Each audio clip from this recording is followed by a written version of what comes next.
What's good? What's good, everybody? Welcome to the live stream. Let me pause this real quick. We are going to be jumping in to the new news that's today. I guess Tyler Robinson is appearing in court today, probably for to see whether or not they have enough evidence to see if they can prosecute him, right? So it'd be like a grand jury type of thing. So we're gonna check it out, see what the judge has to say, and shout out to Mint for covering this.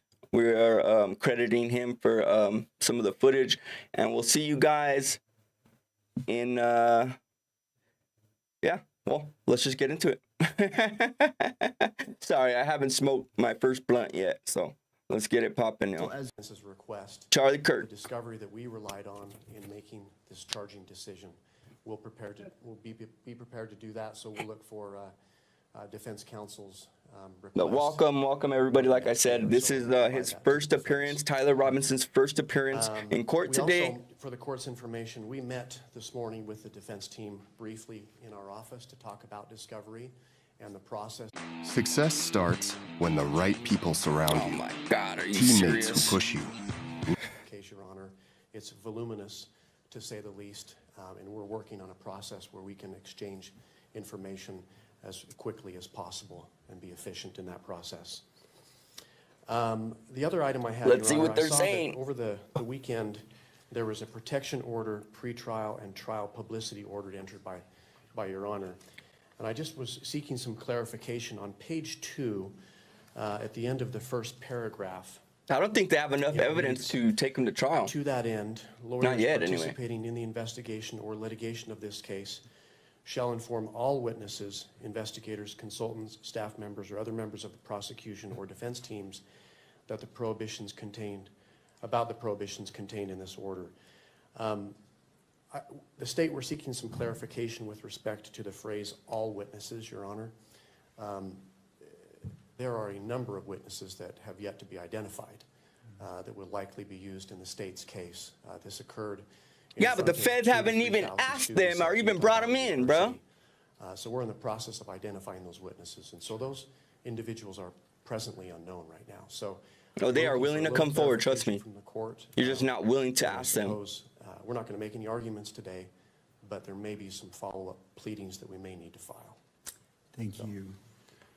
Ms. Nestor, did you want to be heard about that issue?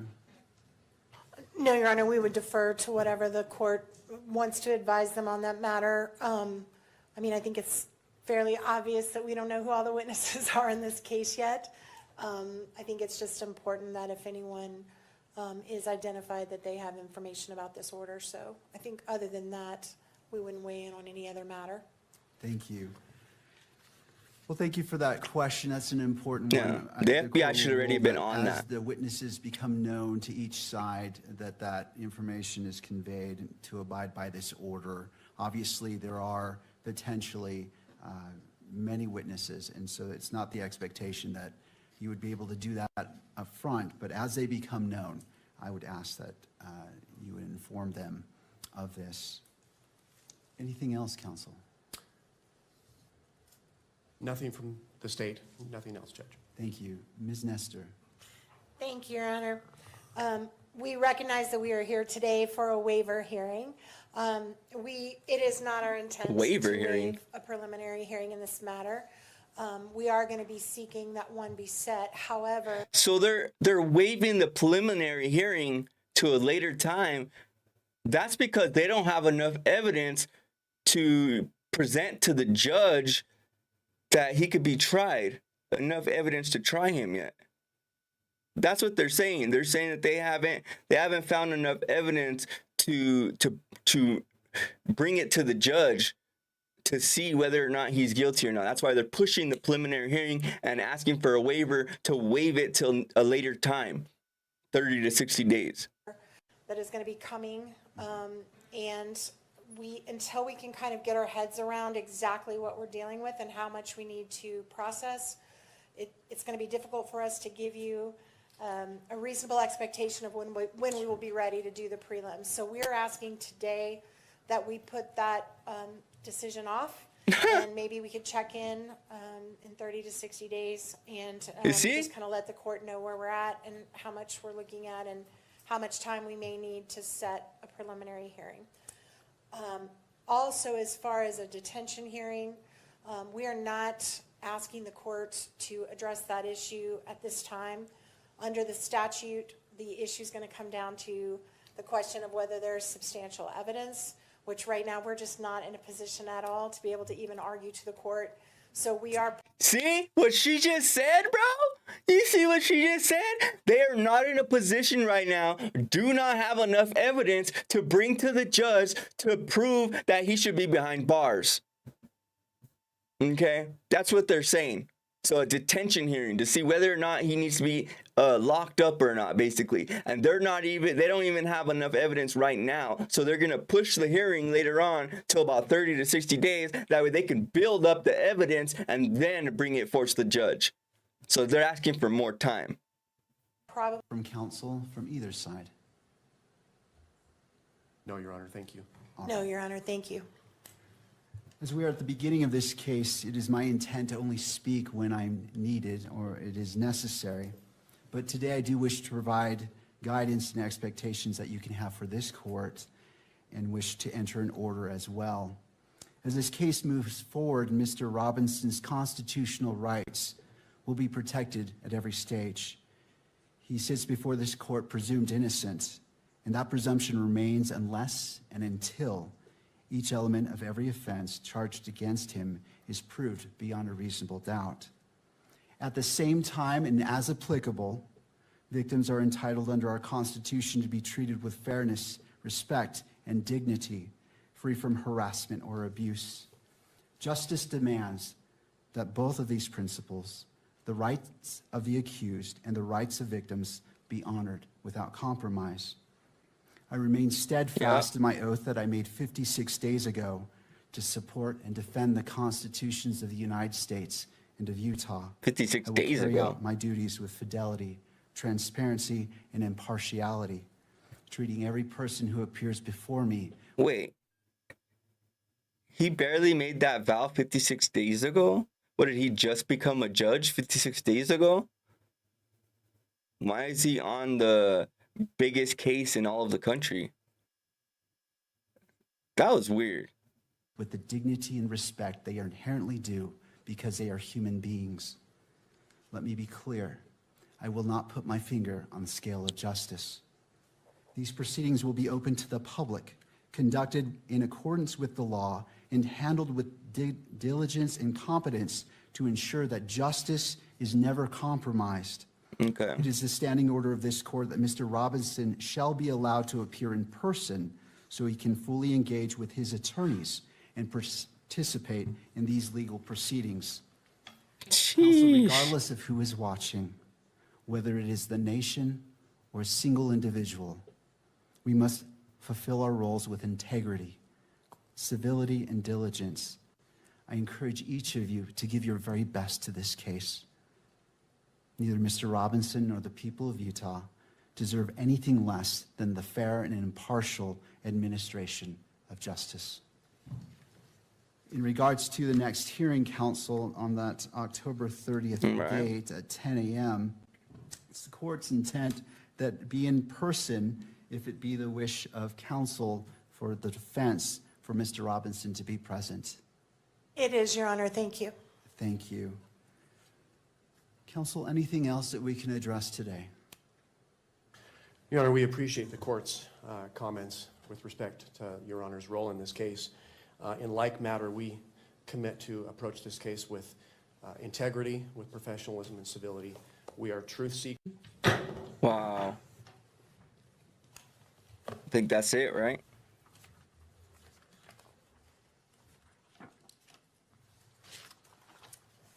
Calling the case 251-403-576. Yeah, that's it. State of Utah versus Tyler James Robinson. Counsel, could you enter your appearances, please? Chad Grunander, Jeff Gray. I'm going to try to see if we could break down what they're really trying to say here. And Chris Ballard for the state, Your Honor. Good morning, counsels. Good morning, Your Honor. Kathy Nestor Michael Burt and Richard Novak on behalf of Mr. Robinson. Morning. Good morning to you all. Morning. And to the jail. Do we have Mr. Robinson present? Yes, Your Honor. All right. Mr. Robinson, good morning to you as well. Counsel, as we begin, I have entered orders allowing the admittance of Mr. Michael Burt, Mr. Richard Novak, Pr0-sKiLLz, and appointing them along with Ms. Catherine Nestor to be Mr. Robinson's counsel. Wow. The court enters findings So of the they're trying to combined push it back experience because they don't have counsel enough meets information and to exceeds try the him yet, requirements of Rule 8. or to even set for a preliminary do we hearing to have, see if he could be What would tried. you like to accomplish today? I have two items, Judge. I just wanted to make a record that under Rule 16 of the Utah Rules of Criminal Procedure with respect to discovery, the state is required to provide to the defense within 5 days of the defense's request the Yep. discovery that we relied on in making this charging decision. We'll be prepared to do that, so we'll look for defense counsel's request or the next day or so, and we'll provide that to the defense. Thank you. We also, for the court's information, we met this morning with the defense team briefly in our office to talk about discovery and the process, so we'll be working together.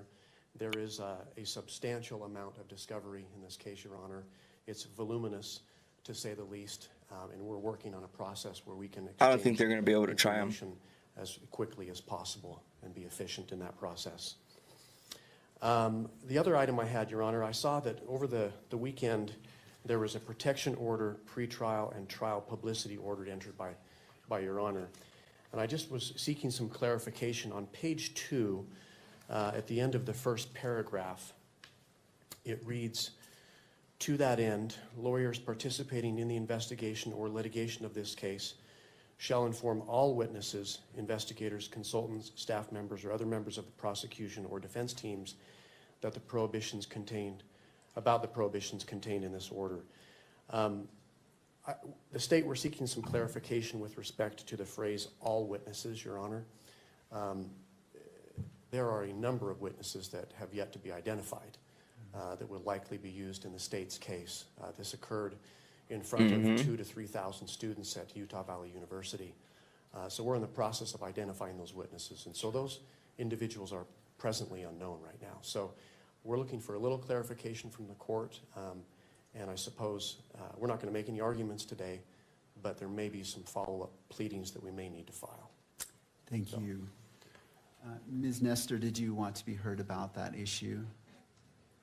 No, Your Honor, we would defer to whatever the court wants to advise them on that matter. I mean, I think it's fairly obvious that we don't know who all the witnesses are in this case yet. No doubt. There was hundreds I of think people it's just there. important that if anyone is identified, that they have information about this order. So I think other than that, we wouldn't weigh in on any other matter. Thank you. Yeah. Well, thank you for that question. That's an important one. The court will rule that as the witnesses become known to each side, that information is conveyed to abide by this order. Obviously, there are potentially many witnesses, and so it's not the expectation. Ready to tango. Try it, chunk it. So after this one, you guys, To waive a preliminary hearing in this. after this one, because it's kind of short, we're going to go through and see if we could find some more news or some more content on Charlie and see what the new information is that's came out, at least for the last day and a half. I know there's been a lot of stupid conspiracies and stuff like that, but we're not interested in all the bull. We're just trying to get down to the truth and see what happened. And I want to see how they're going to actually try Tyler Robinson, because I don't think they're going to be able to try him and definitely not win unless it's rigged or something. But they don't have, I haven't seen no evidence, and the nation hasn't seen really no evidence with Charlie with the gun up there. And yeah, maybe that's his gun, but can you prove that that gun was at the shooting? And can you prove that the bullet that shot Charlie came out of that weapon?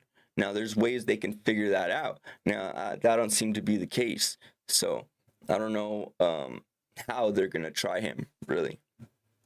matter in 30 to 60 days and just kind of let the court know where we're at and how much we're looking at and how much time we may need to set a preliminary hearing.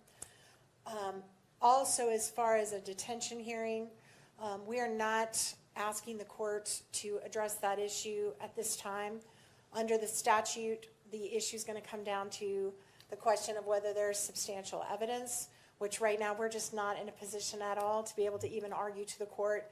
So we are probably... See, they're not in a position right now to argue to the court whether or not he should be in custody or not. That means that they don't have enough evidence to prove that he should be in custody because they don't know that he did the crime. They don't have enough evidence yet. They haven't bunched up enough evidence yet to even keep him locked up. So they don't even want to go for a hearing on that because they're not prepared for that. They don't have nothing. I'm going to ask that the court delay that decision possibly until the time of the prelim. But today I do wish to provide guidance and expectations that you can have for this court and wish to enter an order as well. As this case moves forward, Mr. Robinson's constitutional rights will be protected at every stage.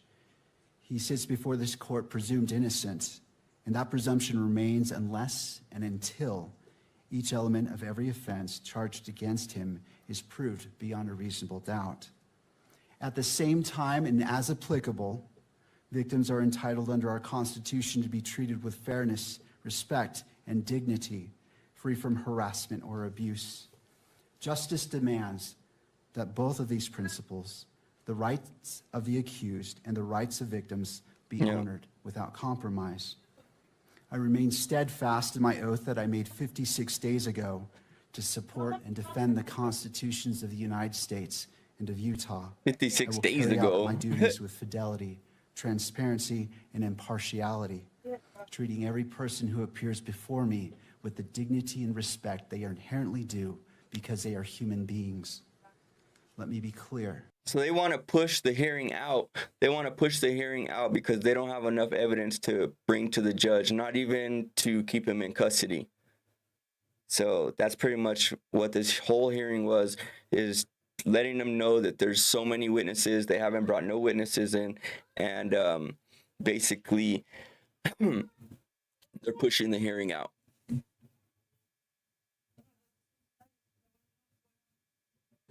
I will not put my finger on the scale of justice.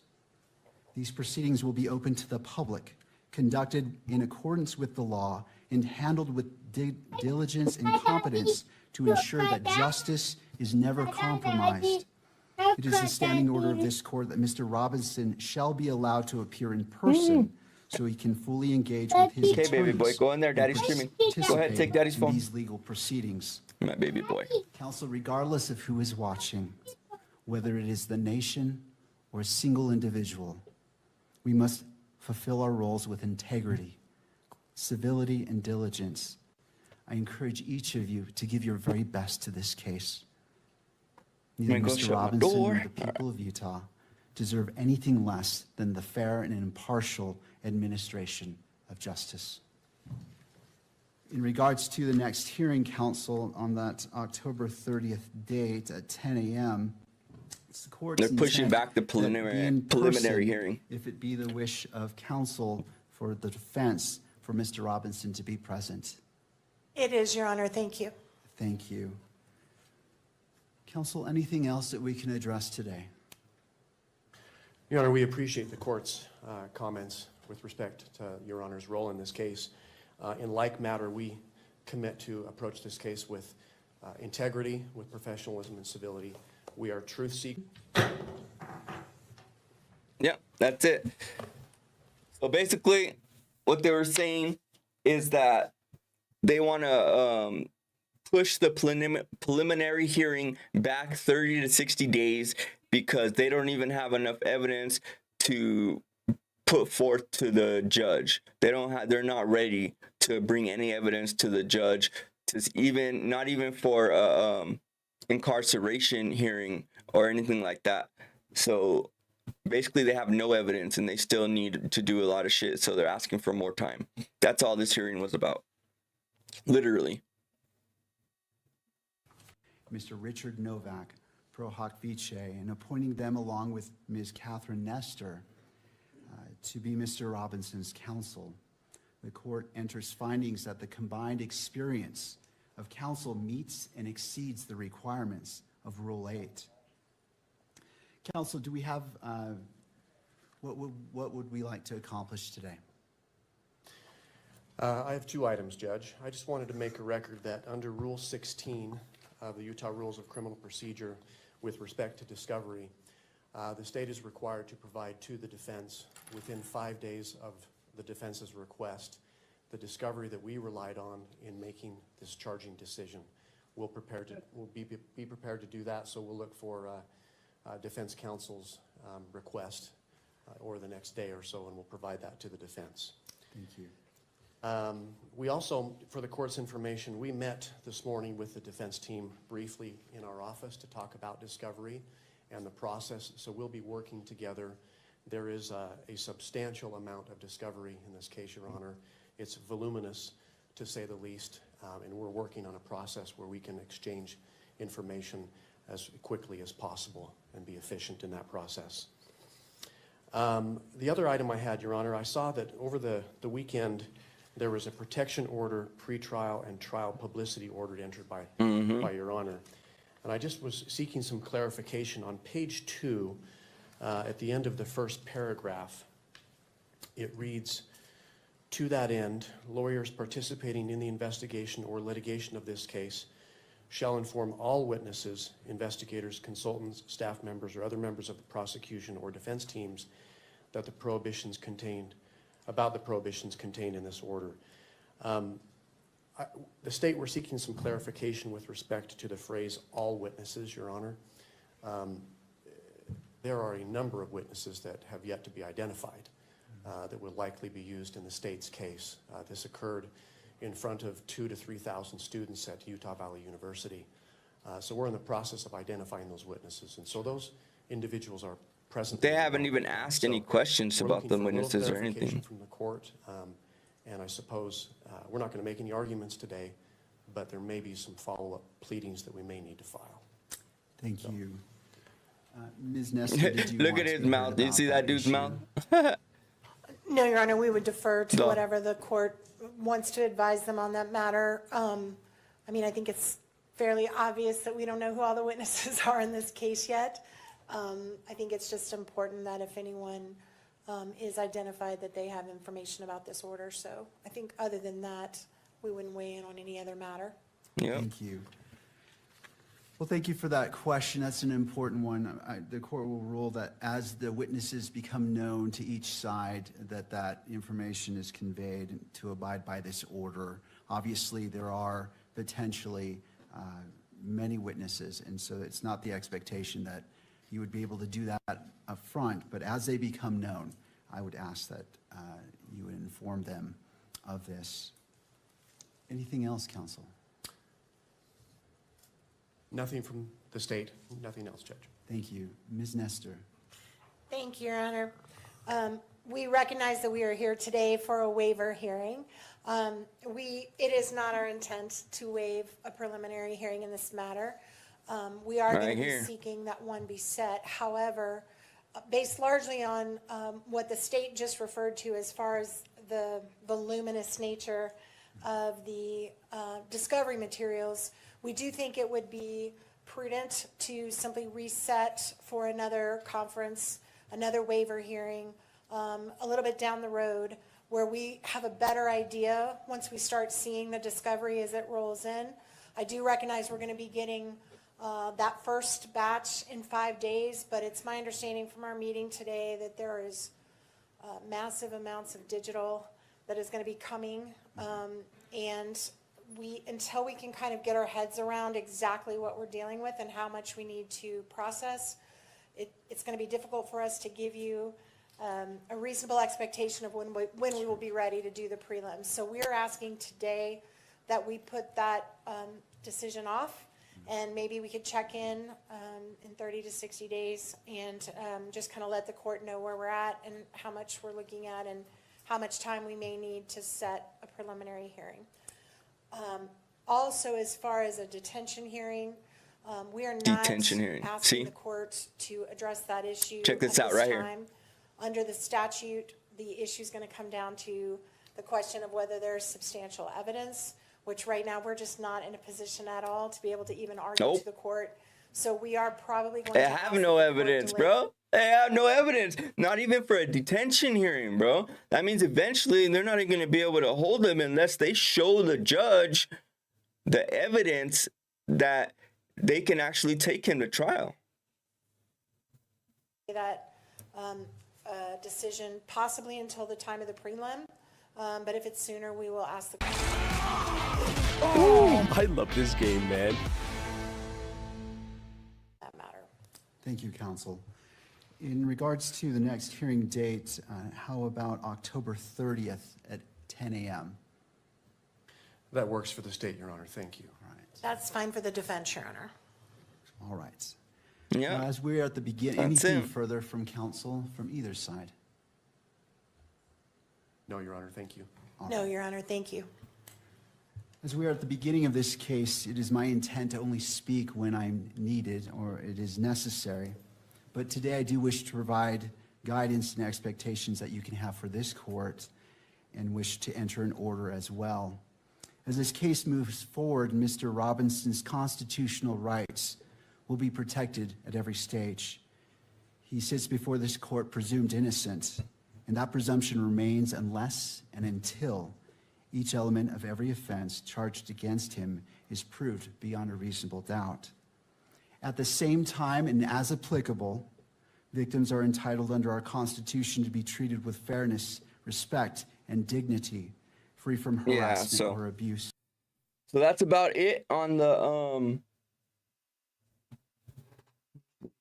yeah, so that's literally about it when it comes to this hearing right here. I'm guessing it was just a pretty much a waiver hearing so they can push the preliminary hearing 30 to 60 days out because they're not ready. They haven't even got the full discovery yet, and they don't really have no evidence or nothing to put together to show the judge, not even for a detention hearing. So that's pretty much all this court was. They're delaying it so they can get their stuff together. All right, let's take a look at some more stuff on what's actually going on right now. I am going to pull up some videos. Probably, let me see if Candace Owens dropped anything yet.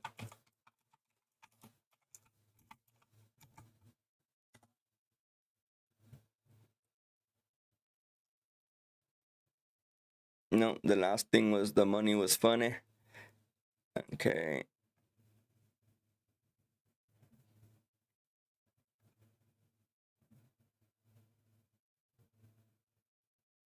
Let's see what we got here. Valhalla dropped one. Oh, that was 22 hours ago. We already seen this one, right?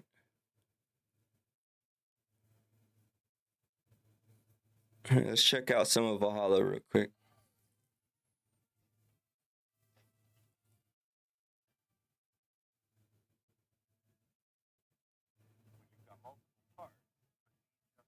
Come on, you dang commercials.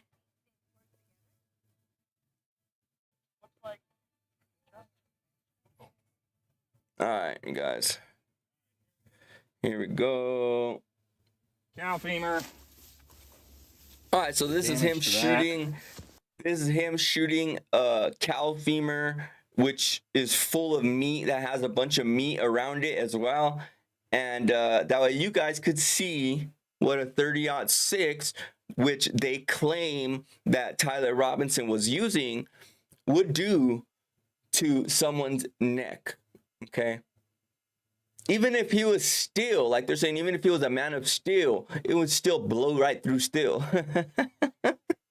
You know what I mean? Like, it don't make no sense. But let's watch and see what a 30-06 does to some cow femurs. literally snapped in half, and then our neck that we built, that was nice, solid, thick, 4 or 5 inches of meat. Absolutely. What's up, everybody? So I'm out here with my buddy Brian, and we're gonna do a little bit of 30-06 testing today, given the Yes, sir. controversy going on. Shout in out recent events. Valhalla. And as you can see, we've got our 30-06s set up here, and I wanted this video to be professional, so I brought out my buddy Brian, who's a precision rifle competition shooter, just to make sure this is all legit. Brian, what do you think the likelihood of the things we have here today stopping a 30-06 round? Nothing on this tailgate is going to stop 30-06 rounds, including the tailgate. Okay, so Ooh, let's talk about what we including got the today. tailgate. All right, we got some fruit. We're actually Oh. going to be shooting a pumpkin that's already down there. Maybe the watermelon. This next thing, just a big, fat pork shoulder blade. Fat bone through here. Twice, 2 times, 3 times as thick as my neck. Then, well, we figure if we're going to test a human vertebrae, why don't we use a cow vertebrae that we might just like fold in half if we can. If not, tape it up, because I think cow vertebrae is a little bit stronger than human. We'll find out.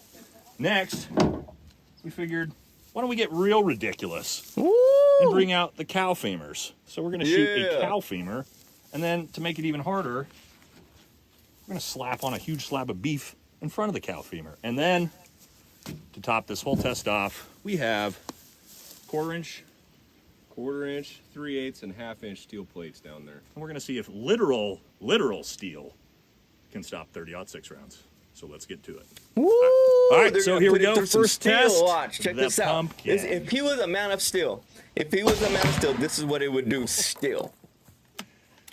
Well,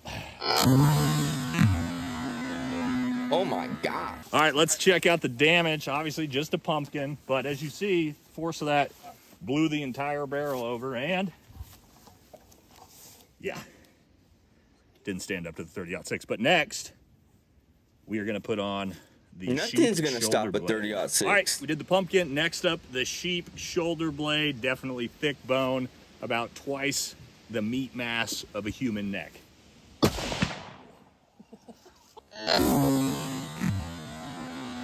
That's straight through. Oh.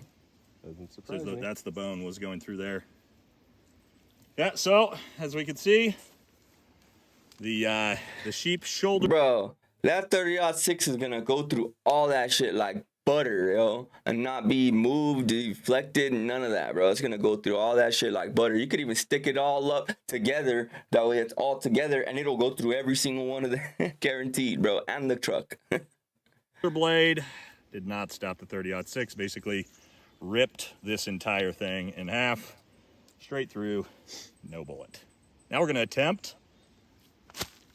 these beef vertebrae, which are, if you look at these things, incredibly thick, Damn. 2-3 inches thick at some of the bigger parts. That's way Brian was thicker than telling me someone's that neck. butchers can use concrete saws to saw through this, so a little bit stronger than a human neck. We're gonna check that out next. All right, so here we go. Next test, cow neck vertebrae. The Chevy Equinox is Cow more than an neck SUV. It's your Ooh. So Hold on. As you can We gotta see, see that the again. cow neck, as you can see, Hold on. test Let's check this cow out. neck vertebrae. Oh, we almost split it in half. As you can see, the cow neck vertebrae stood no chance. Ripped in half, and as you can see, even Dang. clean through, damage straight through the cardboard. Again, and you can see how thick this bone is, guys. It's almost 2-inch thick. Straight through. No problems. Dang. So, next, we're gonna up the ante. I'll grab it. Got it. Cow femur. I don't know how many times stronger this cow femur is than a human neck vertebrae, but it's a lot of times. Couple. This thing is gigantic. All right, so that's what we're hitting next. All right, so here is the real test. This is a cow femur.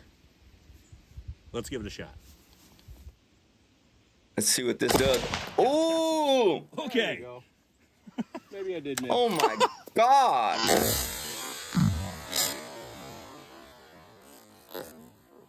Now, imagine if that was someone's neck, bro. There's no way that that bullet that hit Charlie was a 30-06. It was something way smaller. There's no way. All right, so let's see the damage. It's literally in pieces. So here you go. Where Brian hit that directly in the center.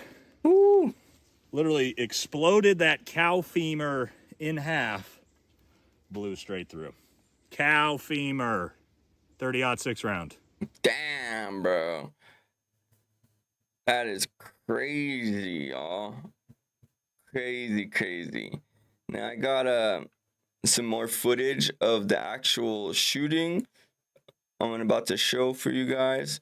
This is clean footage. Shout out to Milwaukee Journal Centennial. Check this out.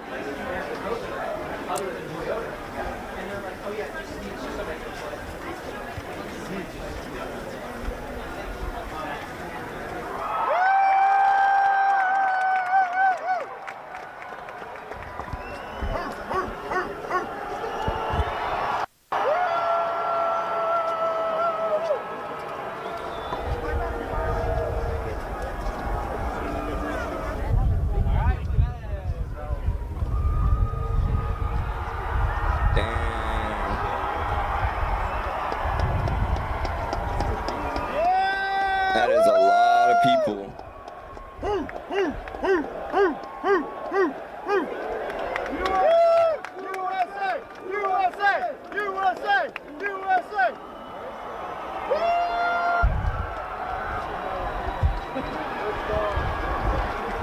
Are they like restricting you guys up here or what? Nah, it's too crowded. It's just there's just so much. Before we had a flag and we. Hold on.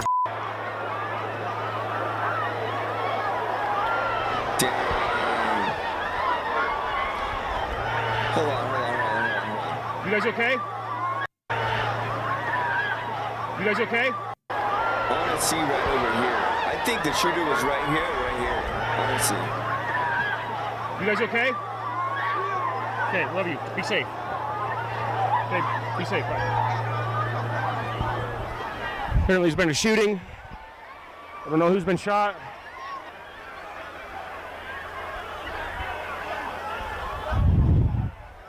We are here live at Utah Valley State University. I don't know if that was shots or if that was fireworks, to be honest, but... How are you doing, sir? Good, how are you doing? Were you able to see anything that happened? I was standing right here interviewing people. Hang on. Hey, what's up? Charlie Kirk got shot? Charlie Kirk has been shot in the neck. This is unconfirmed. This is from my son who was down there right in front of Charlie Kirk. We're going to go down there and see if we can.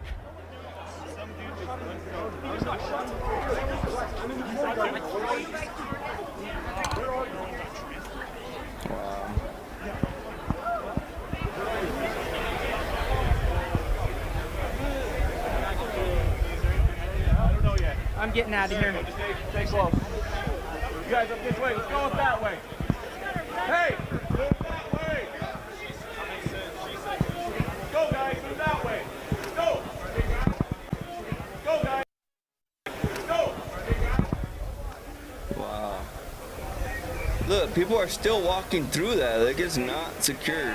Watch this guy. Watch this guy right here. Check this out. Safety team is here. I just heard them say the active shooter, Charlie Kirk, has been shot. Moving chairs. Charlie Kirk got hit, is what the security detail just said. Wow. He literally got up there and took the cameras down. He's out. He's out. He made it out. He's fine.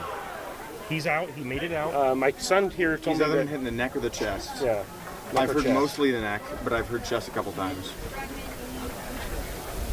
I talked to one of the officers. He said he got hit hard. I just pray it's in his shoulder. Yeah.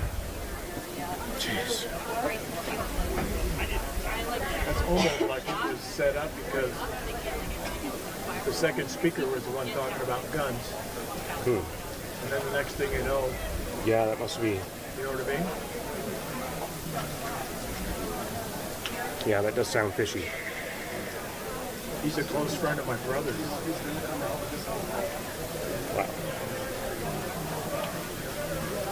Well, my name's Eric. I was standing about the third level Interviewing back, people so there. probably 50 feet from Charlie. I heard a shot, which took my attention away from Charlie. It sounded like a higher caliber. It sounded like a higher caliber, like a 9mm. It didn't sound like a 45 or anything, but I don't know. I don't remember this It didn't footage. sound that deep to me, but I don't think that Charlie can survive this unless the EMTs were close, and it was pretty, I mean, rated R level kind of stuff. Yeah. It's scary, like. It's terrifying. It freaks everyone out. Like, it just ruins the whole experience for everyone. Like, I don't know. Like, come on, bro. All right, everybody, you need to leave the area all the way up and all the way to the south. We don't know. We have Guys, make way for the officer. Guys, let's get out of the doorway, please. If you live in a Texas zip code and have 0 DUIs in the last 5 years, They didn't secure the scene. They didn't ask questions. They didn't do shit. Getting a ride with my friend to be dropped off here. We did have some initial discussion internally, so I run the county. Hold on. Let's watch this. My friend drove Tyler and his parents to my office. The cop. This is the cop he was that greeted the cop that actually drove him. All right. by plainclothes detectives. So that was part of the deal. Is Tyler knew it was just inevitable with all the law enforcement pressure that his picture in the news, the gun on the news. He knew it was inevitable that he would be caught. He was fearful of a SWAT team hit on his house, or he was fearful of being shot by law enforcement. So part of the negotiation and getting him to bring himself in was that we would treat it as delicate and as soft as possible to make him feel comfortable to where he would show up at my office, and that's exactly what happened. So since we weren't the lead agency, basically it was about a 2.5 hour waiting in a room, not communicating with the suspect. Our job was not to interview, our job was just to get him here. So after about 2.5 hours, we ended up getting federal agents and state agents in, and some of my detectives were asked to go out into the community and secure 2 locations, so the parents' home and the apartment that Tyler was living in, along with the vehicle that Tyler was likely driving up at UVU. So that's about it. Sheriff, how would you characterize that former law enforcement friend of yours as doing something good here? Yeah, outstanding. He deserves full credit. I think that a lot of it's just the community relations, right? So Tyler's family trusted this individual.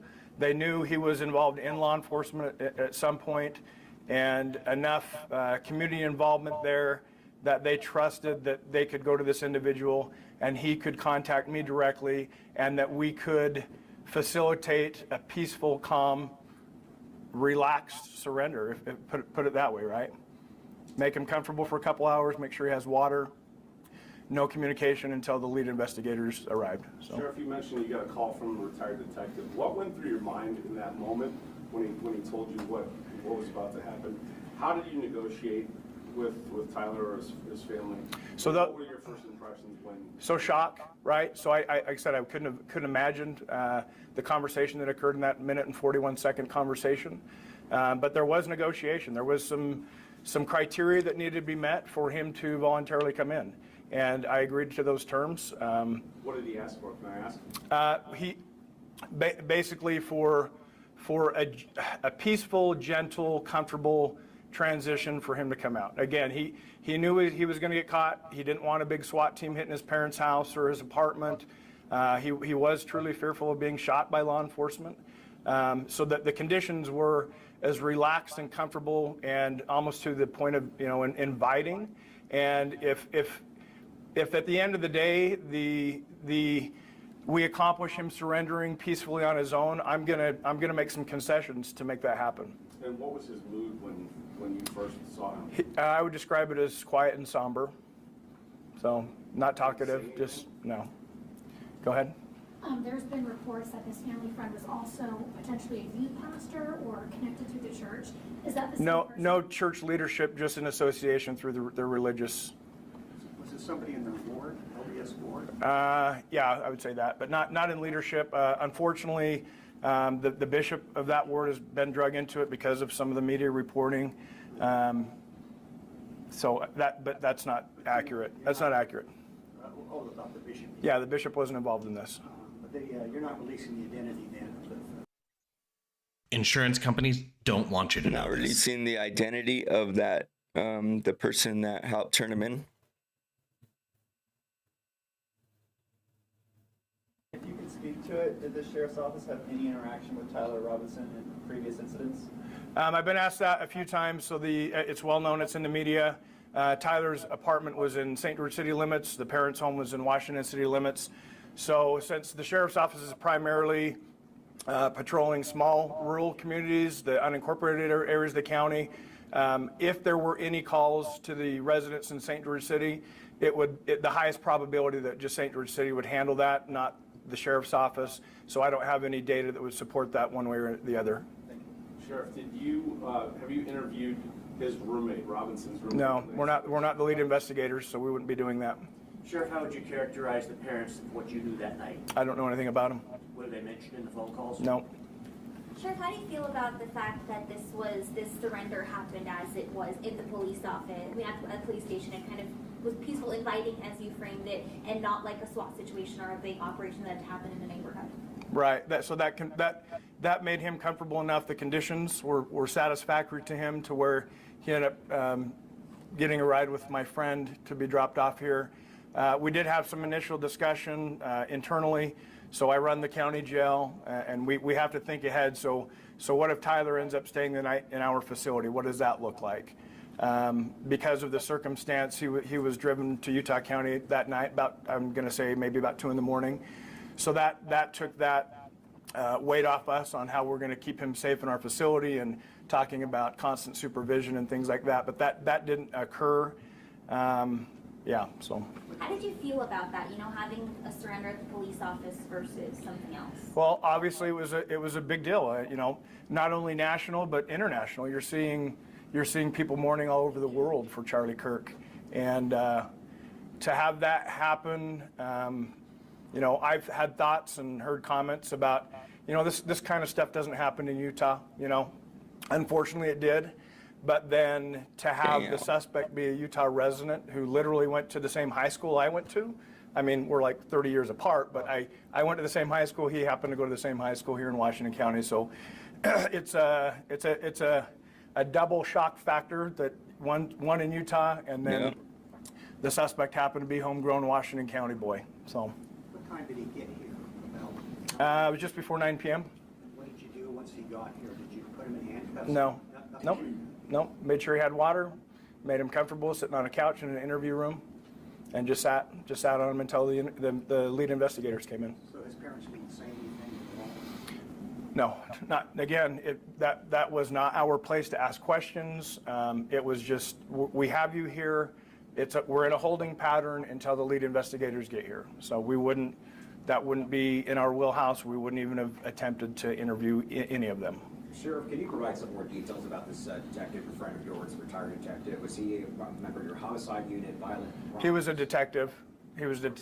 For many years, he was a detective. So in our agency, our detectives, like some cities, you have detectives just working homicides or just working sex offenses. Ours is all encompassing whatever case comes next, and you have the smaller caseload. You're going to get whatever case that is. How long has he been out of the force? Yeah, makes sense.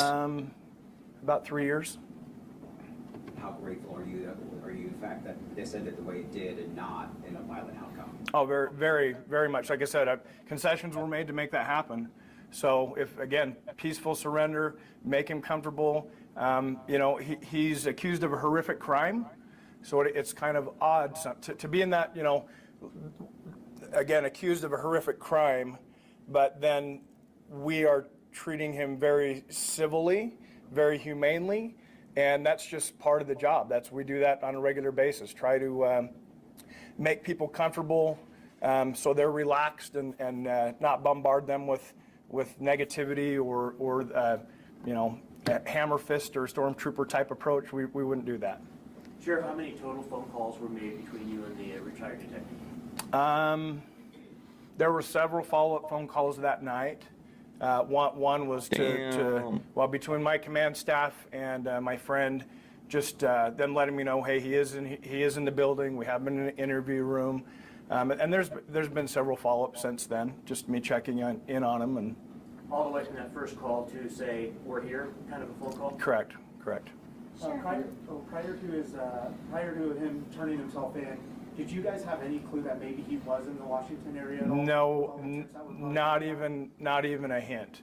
And that was part of the shock factor, right? Is he could have been anywhere. You know, most people that are involved or accused of things like that, they'd want to get out of the area as soon as possible. So the fact that he came home basically was part of the shock factor, I think. You said he was afraid of being shot. What did he say exactly? How did he express that? Just that. Imagine bringing your side project to life just by thinking about it. Meet Base 44. Any concern? just that. Yeah, one of his fears was being shot by the police. Period. That's it. Was your friend that said that, or was that? That my friend conveyed that to me through conversation with Tyler's parents. Any concern for the family and the roommate's safety if and when they come back to their home in Washington City or in St. George? Any concerns from them? No, absolutely. They need to lay low for a long time, unfortunately. So even, I'll throw this out there. I have a second cousin with the last name Robinson. He happens to be an optometrist in town. And his office has been receiving threatening phone calls just because of his last name. So to put somebody in that kind of burdensome situation when they had nothing to do with it, no relation to the family, just think about how the actual individuals involved in this incident are feeling right now. Are you placing any deputies at their house, outside their house, anything like that? So that's not our area of patrol, so the cities would handle that. If that request came in, but I don't have any insight there. Sheriff, can you describe the handoff that occurred from Tyler Robinson to the authorities that came down from the north? Yeah, they parked in my parking lot. Oh wait, the lead investigators. So by the time they were in town, Tyler was sitting in an interview room with his parents when they arrived. So they were already in this building when the lead investigators arrived. And how did that handoff go down? Was he handcuffed? No, he was sitting on a very comfortable couch with a water bottle in his hand, not restrained. He was again cooperative, somber, quiet. Sheriff, since then, what has this whole ordeal been like for your county and your office? I've all of a sudden received a lot of media requests. So that's what's changed in my world. So the parents were in the room, in the interrogation room? Correct. That was part of the negotiation to get him here, is that the parents would be with him when he arrived. Can you explain the last moments? Did they hug? Was mom crying? I don't have any detail on that. Sorry.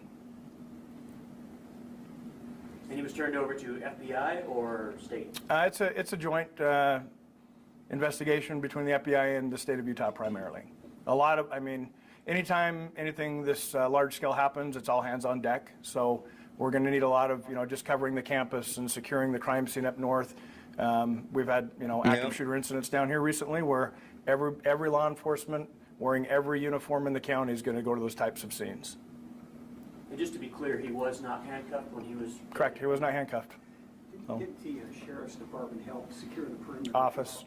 Excuse me, thank you. The office, didn't you help secure the perimeter or the... Yes, so since the lead investigators were, 3 hours north of us, it took them a while. So that was, again, I describe it as an agency assist. We went and just secured the homes. We didn't search the homes. We didn't communicate with anyone within the homes. It was just, we were just locking things down until they arrived. That was Thursday night? Yes. Thursday night. Yep. All right. Is the roommate in protective custody? Or? I don't have any comment on that. How do you characterize the interactions between the parents of Tyler and Tyler in the time that they were sitting here?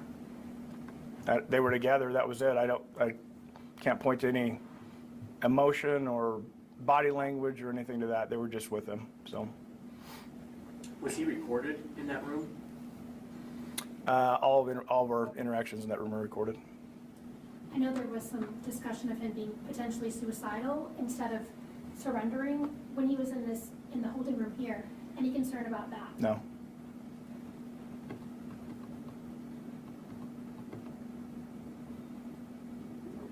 Okay, we can sit here and stare at each other all day, or we can be done. Good? Okay, thank you. We'll try and get the right mics back to you, but I'm not going to wear these all day because then you'll be spying on. All right, that's it, bro. Hell yeah, that was pretty good. So we got Charlie's accused killer. He has his first appearance in court. Let's see what else we got here. If we got any other information. That's a live stream. If someone else who has a different opinion than you says, you know what, you deserve to die, your hero deserves to die because of their opinions, this becomes a very slippery slope. I said it with Mangione, I'll say it now. It doesn't just end with health insurance executives. It goes to politics, it goes to real estate, it goes to this, it goes to that. There's people, there's a lot of enemies in society. Yeah. You can't turn to violence. Okay, I get off my soapbox because it was a good soapbox. From the defense, though, and look, the evidence, if they can present all of this and it comes into court, I don't think they can. I mean, it's such a strong case. However, aggravated murder. They're trying to say it was a killing done in the commission of an incident. There were circumstances where it presented a grave risk of death to others. The idea of firing a shot, yes, Charlie Kirk was the target, but you're firing a shot into an open crowd. Is there room for a defense to say, I don't think that's aggravated murder? Is there grounds to say, was this really a killing done for political expression? Yes, he was killed right as he's talking about gun violence, right as he's talking about the transgender community, a killing done in the presence of children. They focused a lot about that. Again, going back to these elements, look what just happened with Mangione. They threw out some of his charges because they said they weren't terrorism. It didn't fit the definition. Is that what we're talking about here? I mean, that's the only thing that they can argue. Not really. They can argue that he wasn't the shooter because Three they hot never see him games. with the Dating gun. a celebrity is very hard. 21 hopeful queens. Let the best bitch win. I think it's going to be very difficult. Like I said, there's a couple things at play, right?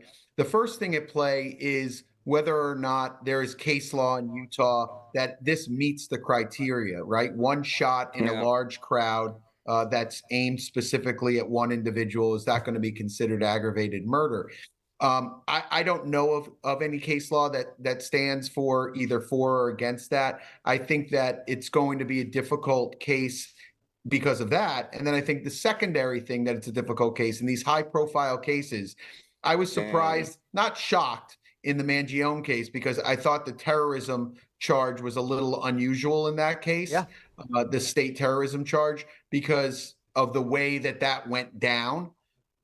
As opposed to this, I mean, there were children present, right? This was a big gathering of 3,000 people that brought kids and brought other individuals to this event.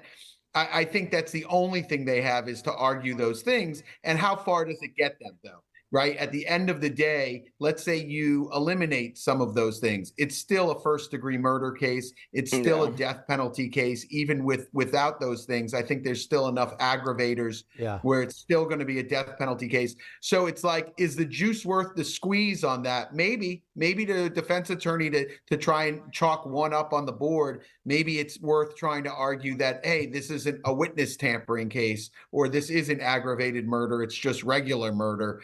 I don't know. I think that's the only argument they're going to have at a preliminary hearing. But I think more of the same path is that they're going to the preliminary hearing just to see what is out there, see the evidence that they have, and then kind of try and put together some kind of case. I think ultimately. Yeah. So what they did is they pushed the preliminary hearing. That's pretty much all the court was today on the 29th. Yeah, 29th.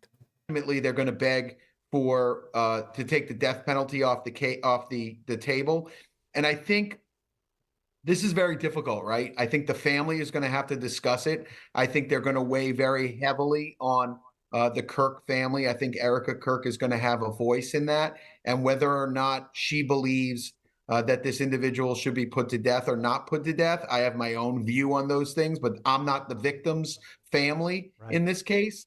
And I think that she will have her own view and go according to her religious beliefs and things of that nature.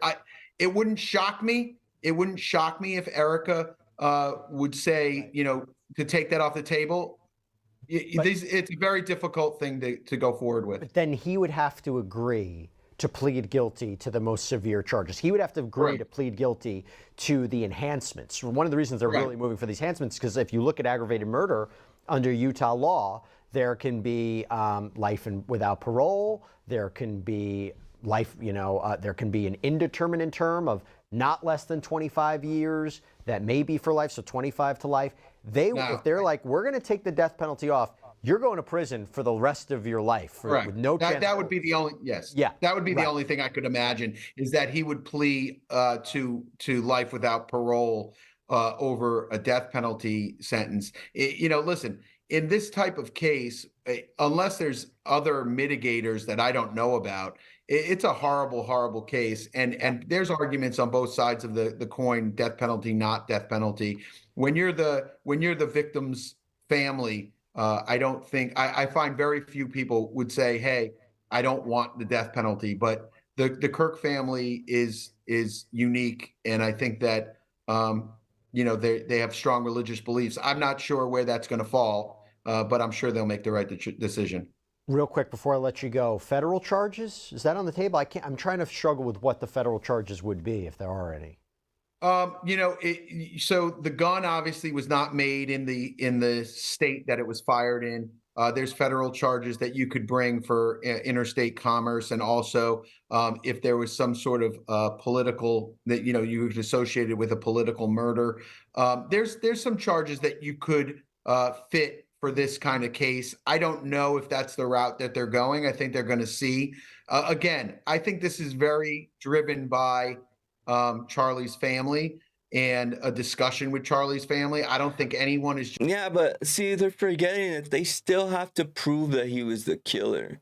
It's not like he went up and said, "Oh, I did it." Like he never admitted to it. So he's pleading not guilty. So they're going to have to prove beyond a reasonable doubt that he was the one who took that shot, the killing shot, which they haven't done. And yeah, so it's pretty crazy situation still. I think we will be back live. Let's see, tomorrow morning at about 12 a.m. Mountain Standard Time, and I'll see you guys on the next one. All right, peace.